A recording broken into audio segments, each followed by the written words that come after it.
making sure it's truly recording so I don't run into the issues with my last one. All right, well, I am going to welcome everybody to our second day of the EEAI Vision 2020 virtual conference.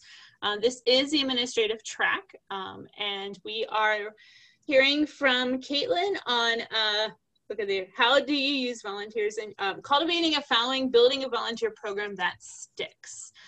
So if that is not the topic that you were looking for, you might want to kind of back on out and search your agenda and see if maybe perhaps clicked on the wrong thing.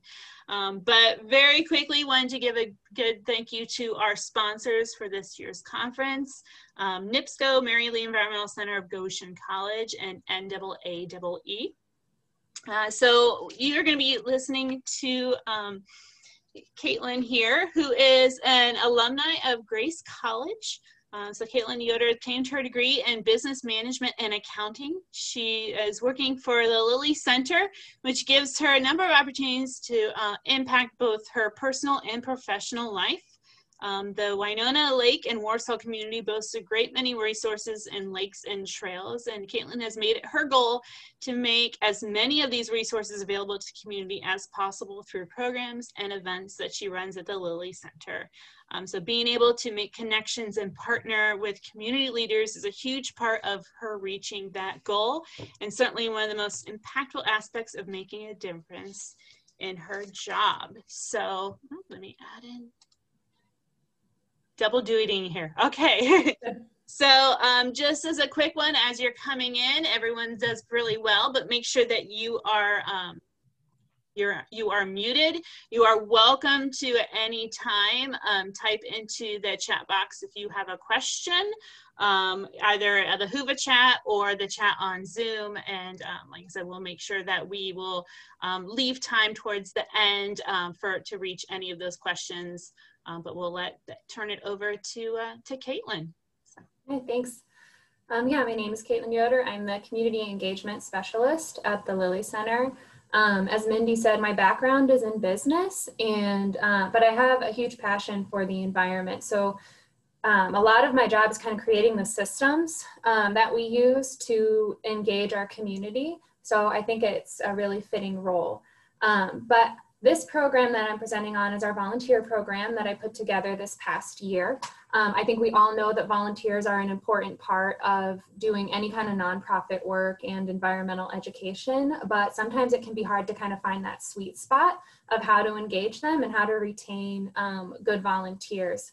As I was looking back at the volunteers we'd had in the past, thinking about how to create this program, I noticed we kind of had two categories. We had people who were like really bought into what we were doing, and they were showing up, they were giving me good advice, they were bought into our mission. And then we had, kind of the average volunteer who's showing up for an event and then we may never see them again. So because I like consistency and I like to build relationship with people, I kind of wanted to see if I could put together a volunteer program that kind of centered around that first group of people who were on board with our mission and who kept coming back. So this presentation kind of just walks through the process that I went through to build out this program. I'll start by telling you a little bit about the Lilly Center. We were started in 2007, and we do mostly education and research on the lakes and streams in Kosciuszko County. So our mission is to make our lakes and streams in Kosciuszko County clean, healthy, safe, and beautiful. And there's three ways that we go about this. We have our research efforts where we're out on a lake or stream once a week taking data points. Our lakes in northern Indiana are some of the most researched lakes in Indiana because of these efforts. And we use this data to identify any emerging threats that we might have to our water quality. We also do education. We started out doing like pretty heavy K-12 education, which is the role that I used to have. And then most recently we've jumped into more of that community engagement aspect as well, but we're still doing K-12. Obviously looks a little different this year. And we're just starting kind of this new community effort. And then we also work a lot with collaboration. We're pretty fortunate in our area to have a lot of lake groups that we work with. So we try to combine efforts with them to increase the effectiveness and make sure we're not duplicating each other and sharing resources so that we can reach the most people. Here's just a picture of some of the lakes and stream areas that we're protecting. So you can see we have some really beautiful areas in our community that we want to try and protect. Kosciuszko County is kind of unique in the fact that we have over 100 lakes and I think over 600 miles of stream or something like that. We're also home to the largest natural lake, Lake Wawasee, and the deepest natural lake, which is Lake Tippecanoe. We also have the Tippy River running through, which has been identified as one of the most important rivers to protect because of the biodiversity that's present in it. And we also house the Continental Divide. So water north of that divide is going to go up to Michigan area, and then water south of that's going to go south to the Mississippi and eventually in the Gulf. So there's a lot of impact that we have just in our little county. So we try and reflect the importance of protecting our water resources here for that reason. So talking a little bit about why focus on volunteers and why have volunteers in the first place. I mean, I think we all know they're important, but the amount of work that can be done by paid positions is not nearly enough to make the impact that we want to make as environmental educators and conservationists. So having good volunteers can be really important to having effective programming. They also bring a diverse range of skills and experience to the table, whether that's specific knowledge in a certain subject matter or even knowledge of a particular audience that you're trying to reach. I found that it's been helpful to have different perspectives when I'm building my programming and working with volunteers to be able to reach as many people as possible. And then obviously they help you deliver your programming in a more effective and efficient way. If you can offload some of the tasks that aren't necessary for you to do onto volunteers, it allows you to focus on things that are more important. Something that I had to think through when I was making my positions was being able to separate out what was most effective for me to do as the organizer and what things I can offload onto a volunteer. I think sometimes for me and other people in this field, I've seen it's easy to try and take a ton of ownership and not want to let go of little portions, but by identifying things that you can delegate to a good trained volunteer, that's been super helpful for me to be able to effectively provide our programming. And then this last bullet point, which is kind of the subject of this discussion, is using your volunteer program to cultivate a following. And by this, I mean bringing people on board that are going to help spread your message to the community, whether they're working at your program or they're just talking to their friends and family. We want people who are kind of like sold for our mission, what we're trying to do, and they're going to bring more people on to the effort in the long run. So what does this mean to cultivate a following, and how is this different than an average volunteer? I kind of latched onto this concept about 1.5 years ago. We read a book as a staff called Tribes by Seth Godin. And this is kind of built around effective leadership. But as I was reading it and thinking about our volunteer program, I realized there were a lot of applications there too. There's a quote in this book by Senator Bill Bradley. He talks about a movement has 3 elements. There's a narrative that tells a story about who we are and the future we're trying to build, a connection between and among the leader and the tribe, and something to do. And he says, too often organizations fail to do anything but the third. And as I was thinking back to our volunteers that we've had in the past, we were really good at doing number 3. We had things to do, but we weren't often connecting people to our narrative or to our tribe or our organization in a way that made them feel valuable. So to me, this kind of stuck out as like, hey, this could be something to build into our volunteer program to get more people like, you know, Diane, one of our stellar volunteers who keeps coming back for more, you know, like she's bought into our narrative and she's connected to us as an organization. Yeah, so on the side, it talks, following is ready to be part of your movement. Like I just said, they're going to keep coming back versus a volunteer who's showing up to a particular event and they may or may not be back. And volunteers in that capacity aren't necessarily bad. I just wanted to build something that kind of focused a little more on the first part, and then we can fill in with these kind of one-time volunteers as needed.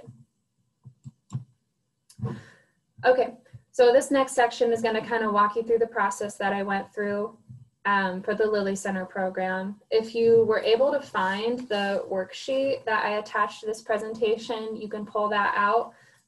If not, if you have a piece of paper, you can just take notes on that too. I'm going to ask you the same questions that were on the worksheet. So this is just to help you maybe think through your organization and how you can maybe build in some more of this following aspect to your volunteers. So the first question I asked myself going through this was, like, who are we as the Lilly Center? This is us at the Lilly Center, that's our staff, but like, who are we as a group, and what are we trying to build? So a lot of people have gotten to the point where they have like a mission statement or, you know, a definition of their organization. So that's a good place to start. So you can jot that down under who are you. And then as far as what are you building, like what programs are your focus point right now? Like what efforts are you putting all of your energy into at the moment? So I was able to, going into this new community role, kind of like jot down those big idea pictures that I wanted to execute over the next few years to make sure all of these things fit our mission as the Lilly Center. And then from there, being able to identify what gaps there were, like what was I able to execute within my hours, you know, with all the other responsibilities that I have, and then what gaps are there that need filled. And someone asked a question in the chat, I think. Let me see if I can read this correct. Teresa Rody, I think, is that how you say it? About how to create meaningful positions. And I think this was really helpful for me to think through in this way, to create positions that were driving our mission as the Lilly Center, to be able to plug people in that way, because I knew that it was going to be effective for me to have a volunteer in that role, and then hopefully be able to communicate to the volunteer how important it was for them to be involved in that way to drive our mission as an organization forward. So those are the 3 questions I asked myself to define our movement. So you can jot some notes down about your organization there. And then as you're writing that down, I'll kind of talk through this next section too. Once we defined who we were as an organization, I wanted to really look at what groups I could be targeting to jump on board as that like following volunteer role. And I was able to come up with 3 different categories that I thought these people fit into. We have our experts. We have a pretty active master naturalist group in our area. We have a lot of teachers and active and retired professionals. I love working with groups like this since my background is in accounting. It's always great to be able to pull in somebody who is an expert in something that I just kind of have scratched the surface on. So for example, I put on a geology hike 2 weekends ago now, and I was able to pull in Tony Fleming, who is a geologist at Chain of Lakes, to come and train me. He wasn't able to be there because of COVID, so this year's always weird, but just having somebody who really knew what they were talking about and could give me tips and pointers on how to communicate these pretty heavy subjects to the general public was super helpful. And then after you have experts, we've got community members, which I think is the pool we pull from the most. These are concerned citizens, kind of your tree hugger, conservationists that just want an outlet to be involved in. And then stakeholders, like we do a lot of lake work. We have a lot of people that live around the lake. So what we're doing really affects them. So being able to pull from that group, you know that they're going to be invested in what you're doing. And then this last group is one that when I started in this role, wasn't one that I identified right away, but has been super helpful, is to use sponsors or potential sponsors to fill some volunteer roles. I am in charge of fundraising too, so it kind of like dovetails together. I want sponsors to support my programming, and they want to support something that is meaningful to them. So pulling potential sponsors in to volunteer at events lets them see kind of on the ground the work that you're doing, and hopefully, if they love what you're doing, then they want to give you more money to keep those efforts going.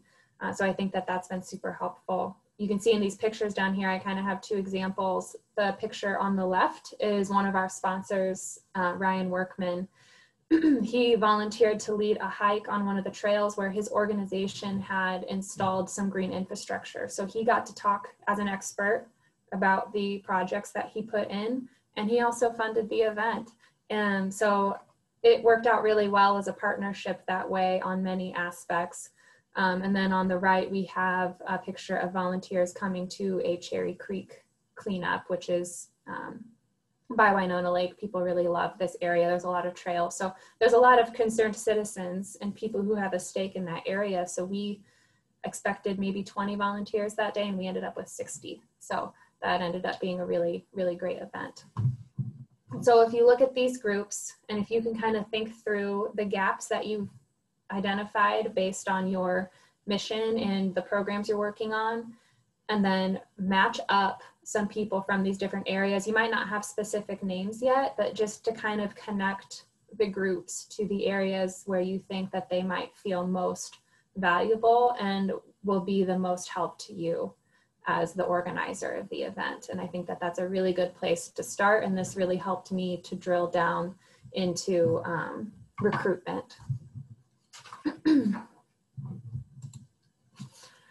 So looking at recruitment, I think that there's two ways you can go about it depending on what programs you have openings in at that current time. So it doesn't make a whole lot of sense to kind of send an email to everyone if you have a very specific need that will fit a certain subgroup of people. So looking at, like, in the summer, we're usually doing more like festival type activities that have kind of that one-off opportunity aspect to them, versus during the school year when we have classrooms coming in and we want people who are trained or a little more experienced to be helping out teaching those stations.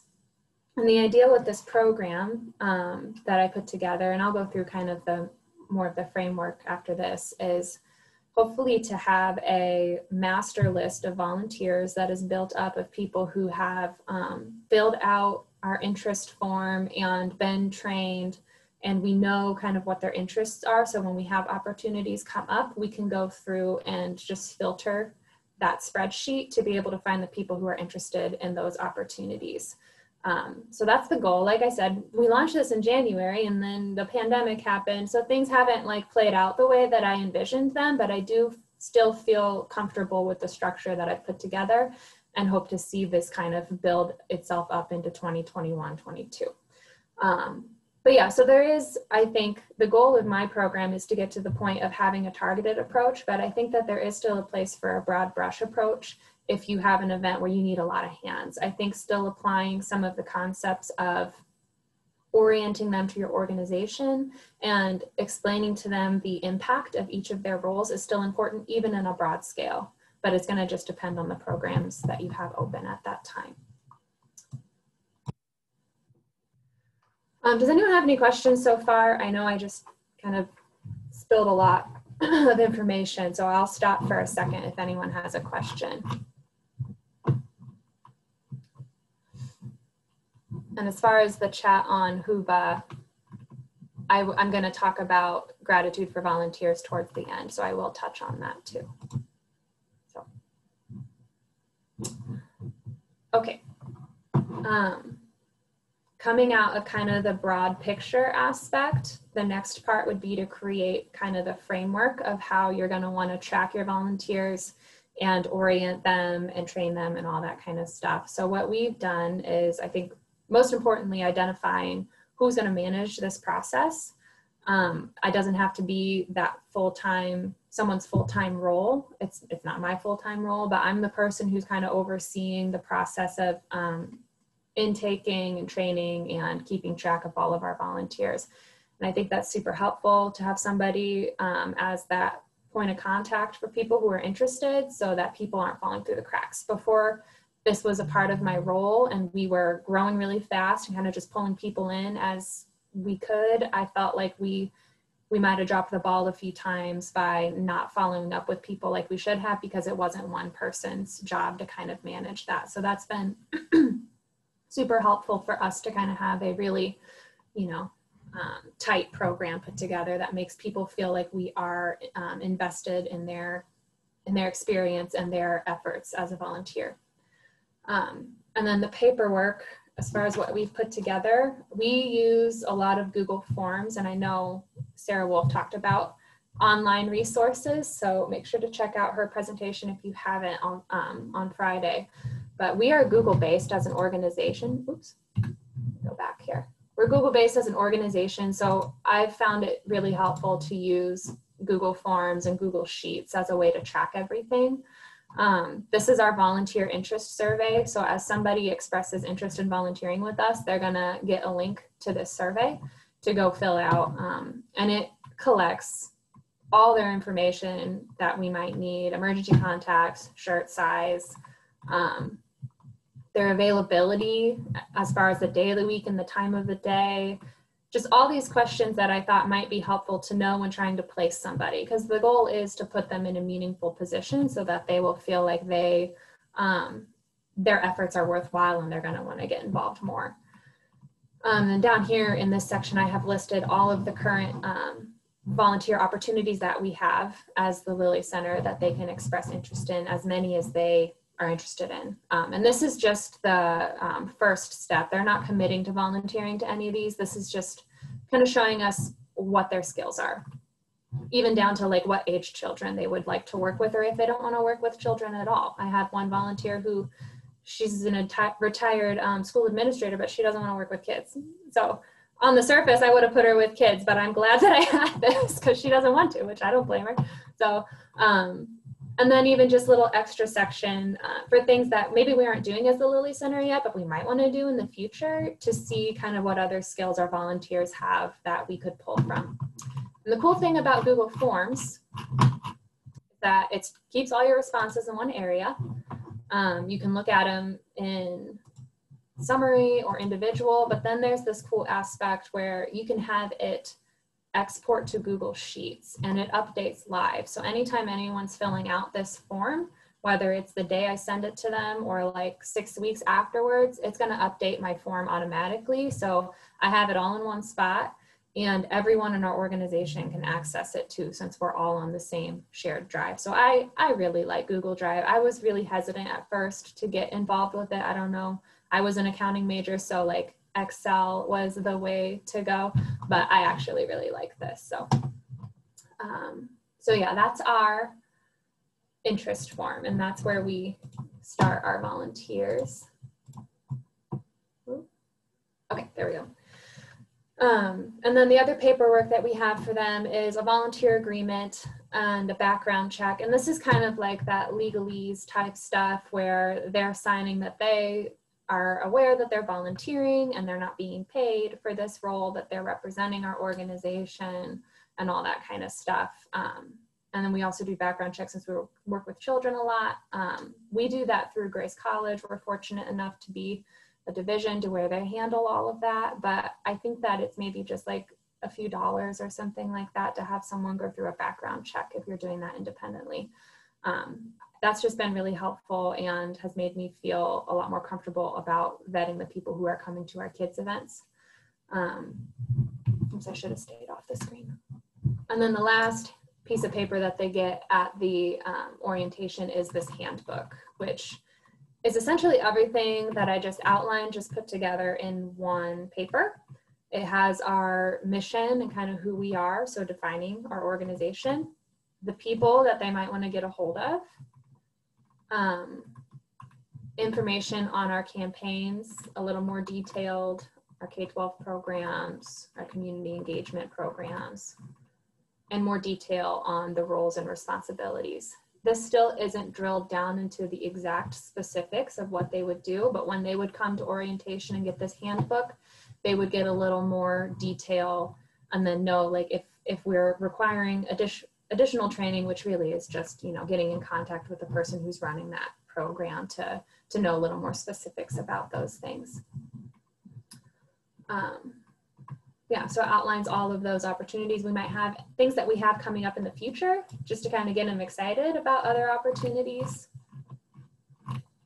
And then more of that like legalese kind of like, you know, don't behave inappropriately, you know, here's our policy on minors and all that kind of stuff. So just having all of this information in one place to know that we have presented this to them. If they have questions, they can refer to it. If unfortunately we have an issue with conduct, we can always go back to the fact that we have provided them with this information and what was expected of them, just to kind of cover ourselves if we had an issue.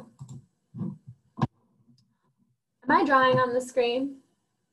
I'm not sure where these lines are coming from or if you can see them, but those are not supposed to be there, so I apologize.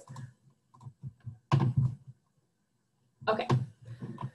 Another thing to think through is digital versus paper. I have a lot of our stuff, almost all of our stuff online, but I know that there are people that I work with still. It's probably like 80-20 people. 80% want to be digital, and there's that 20% though still that is really committed to not being online.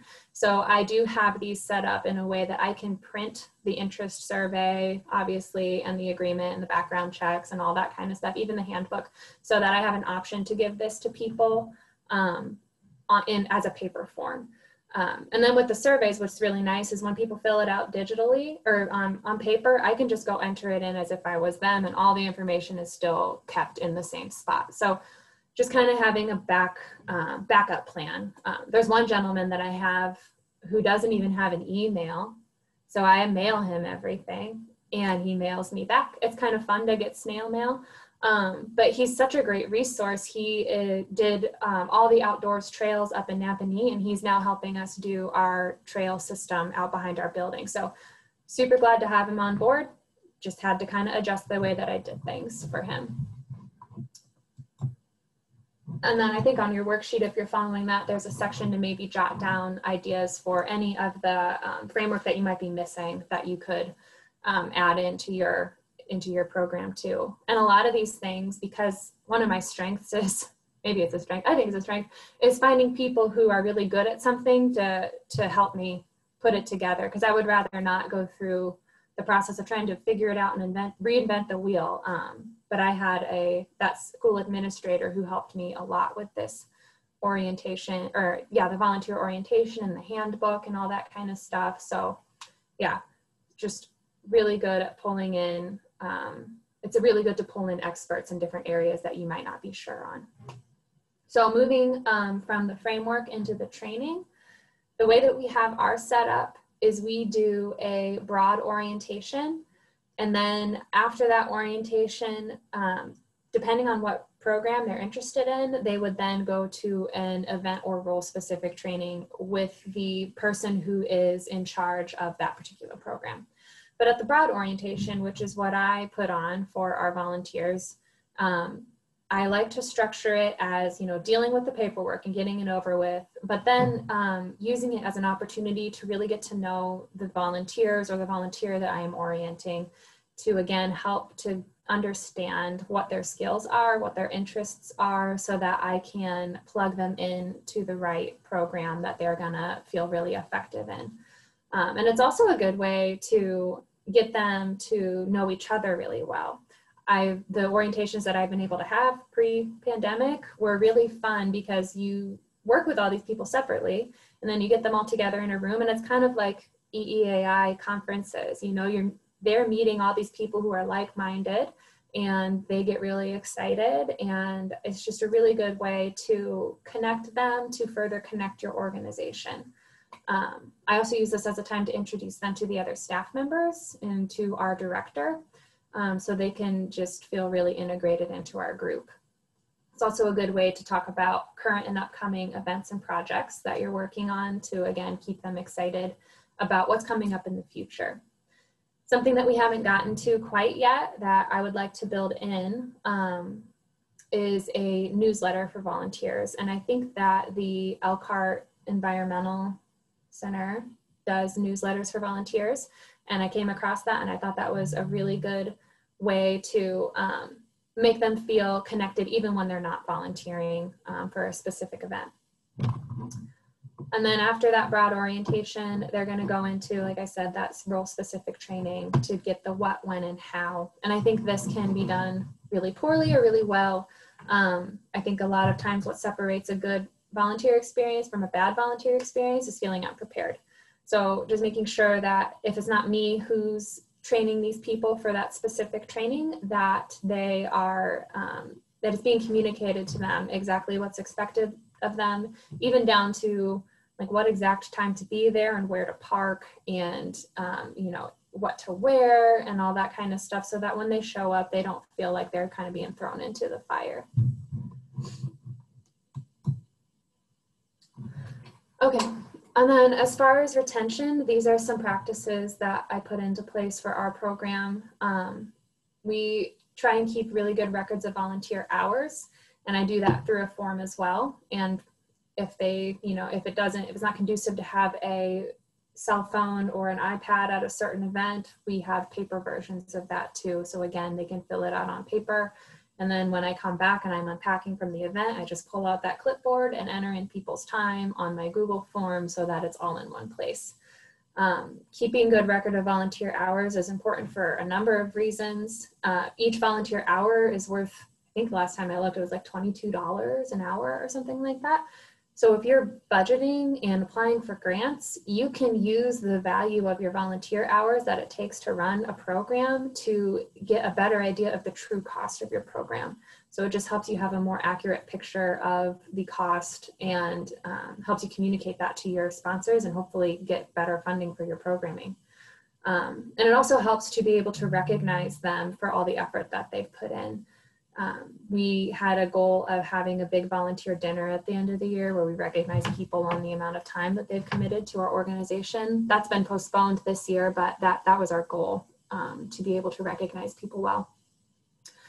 And equipping them well, like I mentioned with the training, making sure that they know what they're doing and also making sure that they know how what they're doing fits into the big picture. I think that is kind of, yeah, like the whole point of this presentation and this program is to not just complete a task, but to plug people into the big picture of your organization.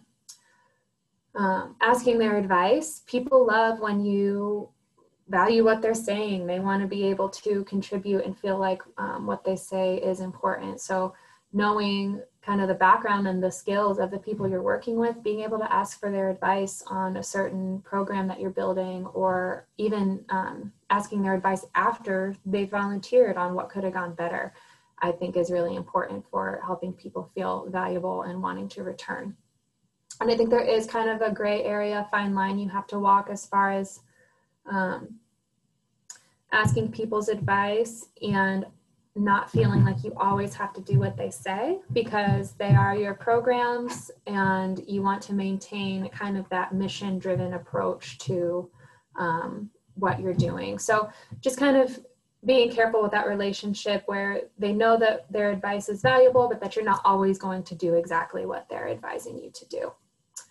Kind of with the newsletter on number 4, sending specific updates on their impact, either individually or as a whole for your mission, keeps them abreast of the efforts that you're working on and how many people they've reached in the community through their time as a volunteer. Recognizing and thanking them. Like I said, we couldn't do the big dinner this year. That was our goal, to kind of reinforce that community of volunteers, getting them all together. But this year we opted for sending a personal thank you note and a book. There's a book called A Lakeside Companion for any of you who are in that limnology world.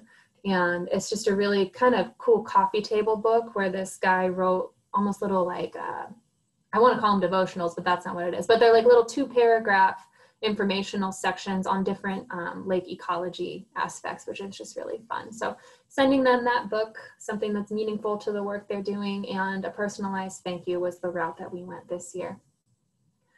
And then creating ways that they can network with each other and you.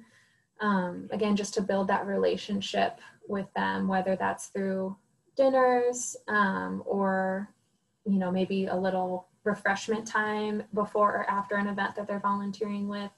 I've just found that's very effective to get people excited and wanting to come back.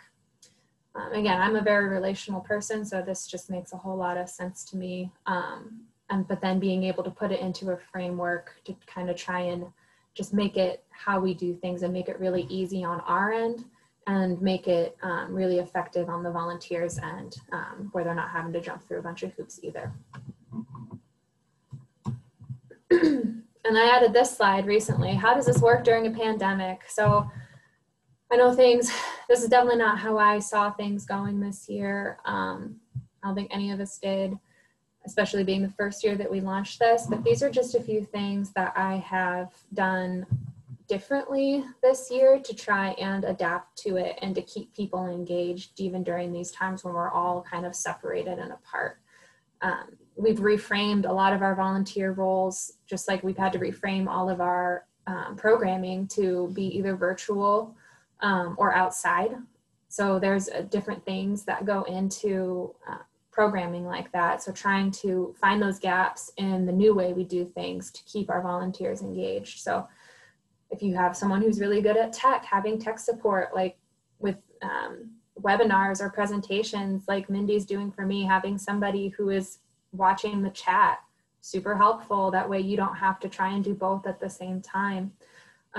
We've also used this time to kind of take a step back and build more programming. So again, having an opportunity to pull people in who are experts in areas to work on building things. I'm working with a gentleman now who used to be a part of the Missouri Stream Team, it was called, and he wants to take the basis of this river cleanup rental kit that I put together this year, and he wants to make it bigger. So using this time right now to talk through like what would that look like? That would be super cool, because we have the time, we have the space, and we can do Zoom calls for that. And keeping them up to date during this time, like I mentioned before, just sending out updates and current program needs to the people who are on your volunteer list, and then sending them a care package and just thanking them for staying tuned during these crazy times has worked out really well for us. So yeah, that is the process that I went through to create our volunteer program and try and build it around building a community of volunteers that are going to keep coming back. So I'm happy to answer any questions or engage in any discussion. Like I said, this is the first year, so I'm happy to hear opinions on things I might have missed or just other thoughts that you have as well. Yeah, sure. I'll start reading through some questions that popped up in the chat. And I know some of them you touched on a bit, but let's see. So one goes, so you did talk about orientation. Are orientations scheduled periodically, or are they offered when you have new volunteers sign up? So my original intent was to have one in the spring and the fall, like large orientations. It hasn't worked out that way. So and the way that I've done this, I think it can work both ways. I'm doing the same things on an individual basis as needed right now that I would have done in the broad orientation in the spring and the fall. So, and I'll probably keep doing it that way because I'm hoping we'll have more interest than just kind of a spring and fall orientation would require to be able to pull people in whenever we have a space that needs filled, if that makes sense. Okay. Kind of going along that same line, there was another question asking, you already touched on orientations, but what time of the year do you normally do or would be wanting to do appreciation events? Oh, yes. Okay. We had planned to do those in the fall, just the way that our programming runs. We have school year programming and we're really heavy in the summer based on lake season. So after all of that kind of busy season hard work is done in October, we wanted to have our appreciation event then so that we can account for all of those extra hours that we're putting in during our busy time.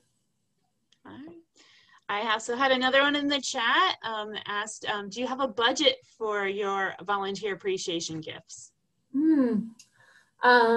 We have a unique situation right now where we actually had a sponsor for our volunteer appreciation event that was supposed to happen.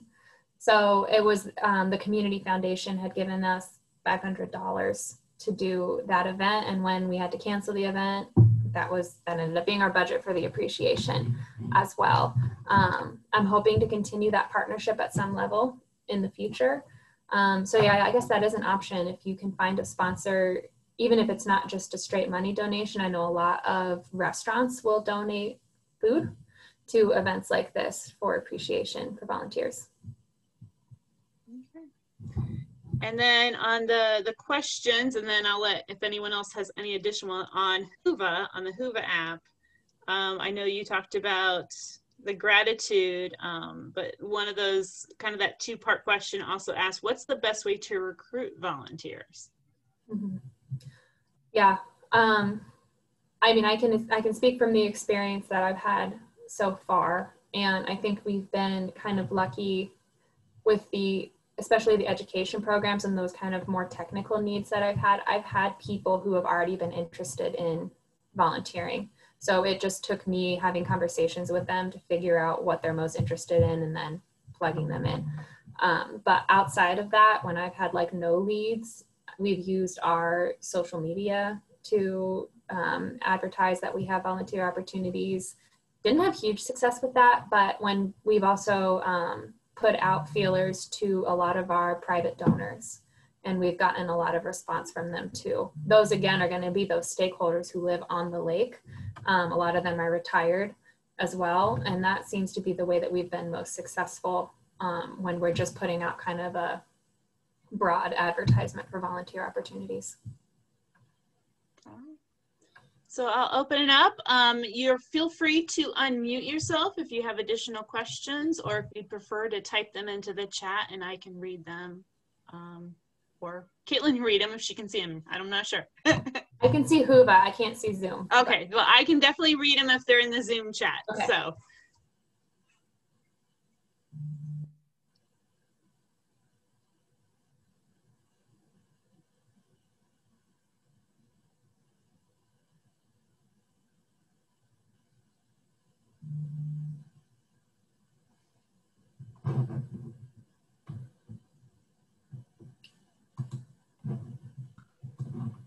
Caitlin, I have a local sort of Facebook group clearinghouse for volunteer opportunities in my area, and I'll post my volunteer opportunities on there. Similar to you, I have not received too many volunteers through that, but it can help too. Right. And I also will share my volunteer opportunities with scout groups, and sometimes I'll get some to help with my bigger events. And that's awesome. I could see that, especially working well. Like I said, we have a lot of lake groups in this area.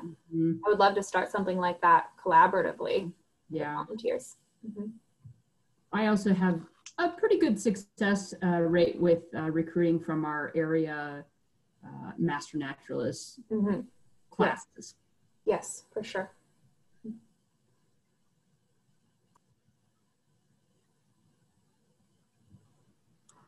I would say for us, it's definitely master naturalists that we get the most recruitment from. We have a very active alumni group.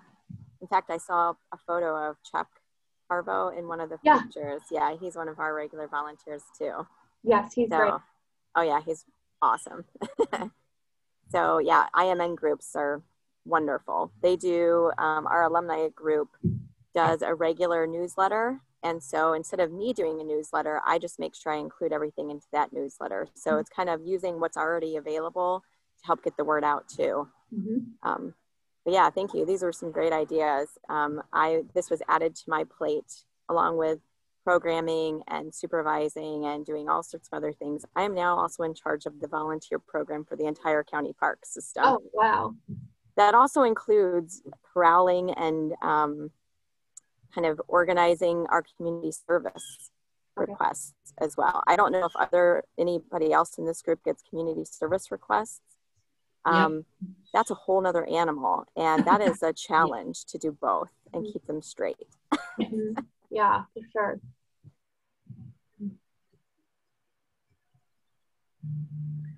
Do you have any tips for working? I think I missed that last part. Oh, Christine, I think you cut out. Can you try it again? Do you have any tips for working with kids that volunteer? Do you mean like under 18? Yes. Yes.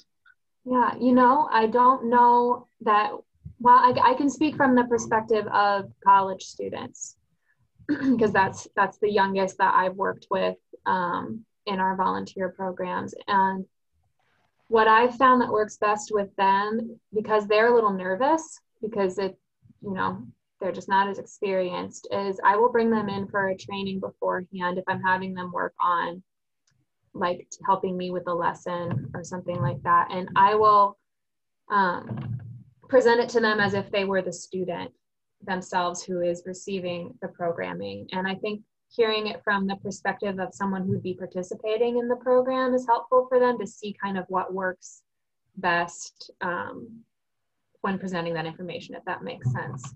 I used to run a field trip where we would bring in a bunch of fourth graders, and all of my teachers were the college students. And once I figured out to have them first participate as a participant, they did much better teaching it to the kids. So I'm not sure what kind of roles you have these other younger kids in, but just I think any way to make them feel comfortable and like they have ownership over what they're doing is helpful. Other people might have other advice too. We run a junior master naturalist program as well, which that also requires a certain number of hours. It's very minimal, like 6 hours or something. And I have found that just them going through the class, getting to know me, getting to know some of the other speakers and people and maybe on staff, it helps a lot. It gets that relationship. They feel comfortable by the end of the week or the end of the class. I've also, if I have someone who really is really excited to volunteer but a little nervous, that's young, I partner them with someone else, at least for the first, first part of it, like just to get them to feel more comfortable, or I work with them for just a little bit, help them kind of feel more confident in what they're doing. But it's wonderful. I love working with kid volunteers because it helps empower them. They feel like such a part of it. And I would highly encourage you to do that.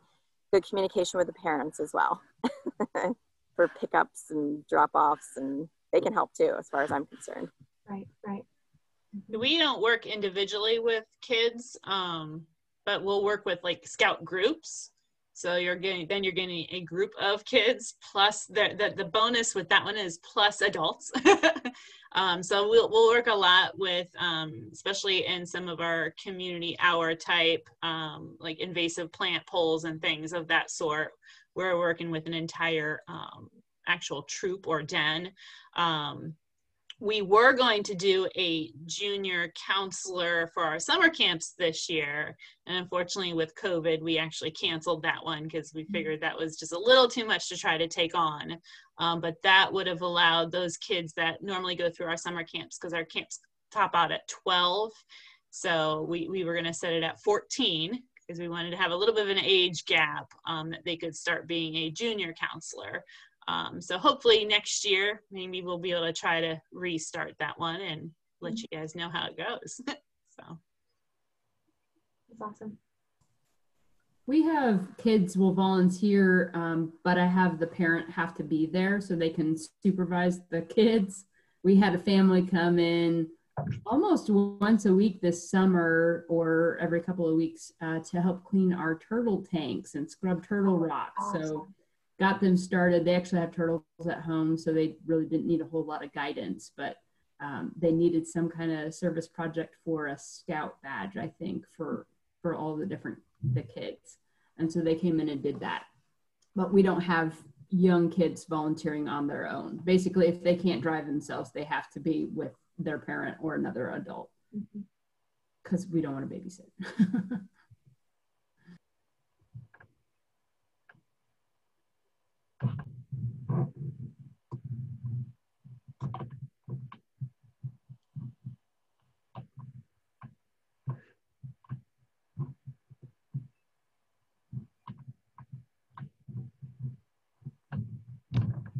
Doesn't look like you have any more questions or comments. Great. Good job. Well, it's a good job. You left everyone, you answered all their questions that they had at the time. So But yeah, so we'll kind of wrap this session up for everybody. I know that there is going to be an afternoon breakout session with Rachel Larimore. I believe those are going to be broken down into small breakout groups, so a lot of time to continue those discussions. If that's something that interests you, kind of look on your agenda for that one. If not, tonight Rachel is going to be our keynote speaker at 6:45. So hopefully we'll see you all later on this evening, if not in another panel. All right, well, thank you guys for tuning in. And like I said, this will be available as a recording on Whova. And so for all the conference sessions, hopefully, you know, if we don't mess up like I did the last one, they will all be video taped and they will all be on Whova, and you will have access to those for up to a year. So if there's such a session that you missed because you were tuning into Caitlin's, hopefully you'll be able to check those out later on. All right, but thanks for joining us, and we'll see you around the conference. Yeah.